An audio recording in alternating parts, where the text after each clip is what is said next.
Where's gold going to leave exit the year?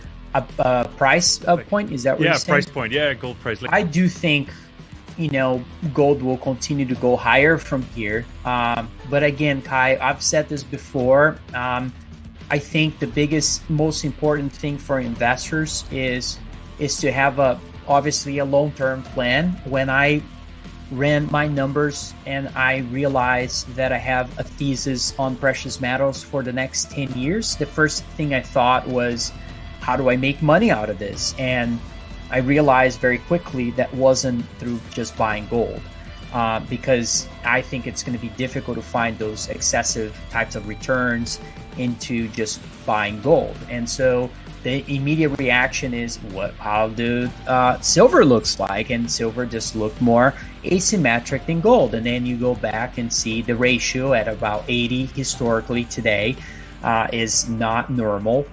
It's usually times you want to be allocating capital in silver. And then you go to the next one, which is miners. And you're like, wow, those things look cheap.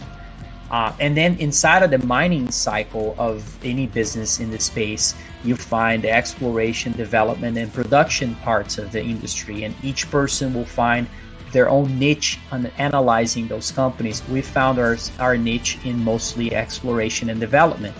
And that's really where I think you can find even better payouts. But that's just my opinion. So I think gold will go higher by the end of the year, and probably higher for the next year or so, especially after seeing the sentiment getting so damaged recently. So exactly, yeah, that's sort of the backstory to my question is it's sentiment, right? Because gold dictates everything, doesn't matter silver, copper, or all the other metals. I think a lot of sentiment hangs on it. I want to break out of that little echo chamber that we're all in. I'm also obviously bullish gold, silver, and commodities. But I'm always looking for the cracks in my theory as well, so I'm curious. But first off, like 3 key factors proving your thesis. Well, look, there's a chart that I put on that presentation that I call the trifecta of macro imbalances. It's actually not titled that way. It's titled Debt Valuation and Inflation. And that chart really shows the 3 imbalances that we have that really reinforce my views about where to invest in the next decade or so. And that's really related to the debt problem that we have, that we're very similar to levels that we saw back in the 1940s.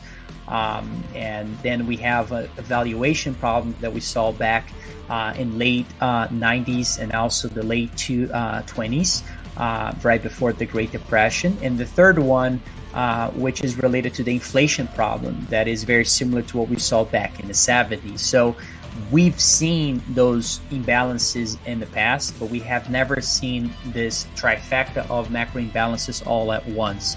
And when you think about those issues, and you compare with the 70s, while you have an inflationary problem with prices rising like we saw back then, but there was no debt problem, there was no valuation problem like we have today. So what does it all mean? To me, it means that political, I would say policymakers are extremely constrained from their end to prevent inflation from growing in the system over time. At a time when you have the allocation for most assets or most portfolio managers and large institutions focus mostly in equities, especially technology, still mega cap companies and so forth. Used to be software that's been shifting away from that, and still broadly speaking, I would say the allocations remain very large in equity markets in general relative to other things like commodities, like gold itself. And I do think that over time, this issue of not being able to prevent inflation from growing in the system will eventually translate into higher prices for tangible assets. When do you own tangible assets? When you have those constraints, when you have an inflationary regime. And a lot of people will think that inflation is going to go away because we're going to go through waves. But those waves are usually progressively larger as they develop themselves. And I think that we're at the beginning of an inflationary era, which is going to change consumer behavior.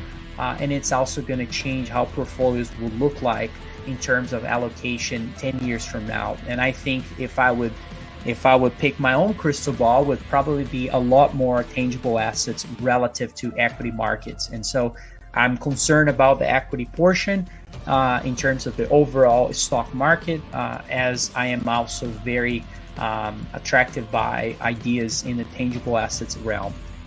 Yeah, I fully agree with you, right? So it's tough to disagree, and it's like, and the question sort of is like trying to disprove your own theory, right? Like everything points in that direction. I have to agree. Like all the ratios and everything you look at sort of points in the tangible asset scenario.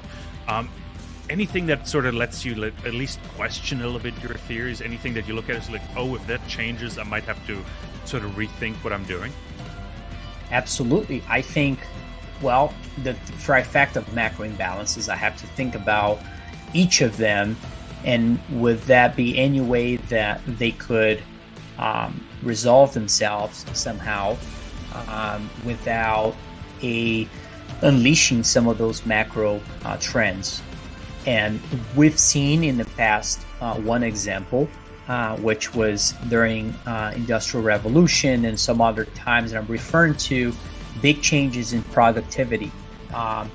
And if we do see some sort of technological advancement that makes a large shift towards that allows us to go back to a world where we're able to produce more units of growth relative to units of debt, where we see a deleveraging process driven by productivity, then I'm wrong. And I pay very close attention to that. Some folks used to say that was probably artificial intelligence. Some other folks would argue it was probably crypto. I don't think it's that. I don't think we're going to see on the back of those shifts a real change in productivity like people are pricing in markets still. And I think artificial intelligence may be one of them in some at some point, but I think we're too early to call it that being what may cause economies to be able to grow relative to how much leverage they have. And if I start seeing leverage decline because of those shifts, then I need to be paying very close attention, because my thesis is unlikely to play out. Other things would be, I think on the commodity side, I think about the inflation side very closely. Look, I think inflation is usually very secular.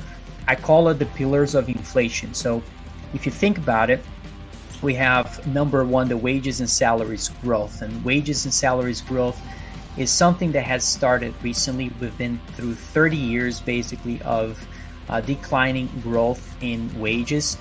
It's hard to believe that this ramp up that we saw recently is not going to be a big shift going forward. I think that we're going to see something along those lines. But, if that shifts, I think that would be an important concept to be considering. I would say that especially fiscal spending has been reckless relative to any other period in history. If that changes, I would certainly, question a little bit my thesis.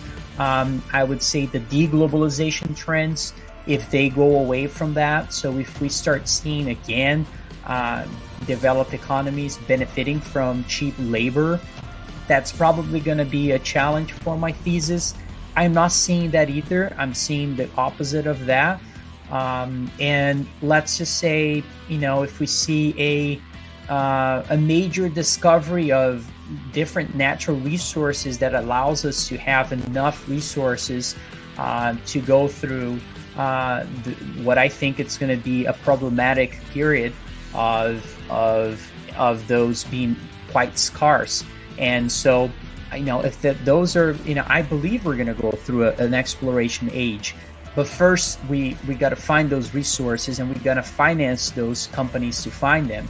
And that's why I'm invested in exploration. But I don't think it's going to be that easy. I think it's going to be difficult. I think you're going to have to bet on high quality teams. There's a lack of geologists in the space. There's a lack of knowledge of how to navigate the space. So, of course I pay attention to that, but I'm not necessarily seeing that we have abundance of natural resources in the medium and short term that will translate into lower prices of tangible assets because of an excess of supply. But again, those are the things that are in my mind when you ask that question. I know, fantastic. Tavi, a phenomenal conversation. Maybe one last one, see if we can answer it quickly.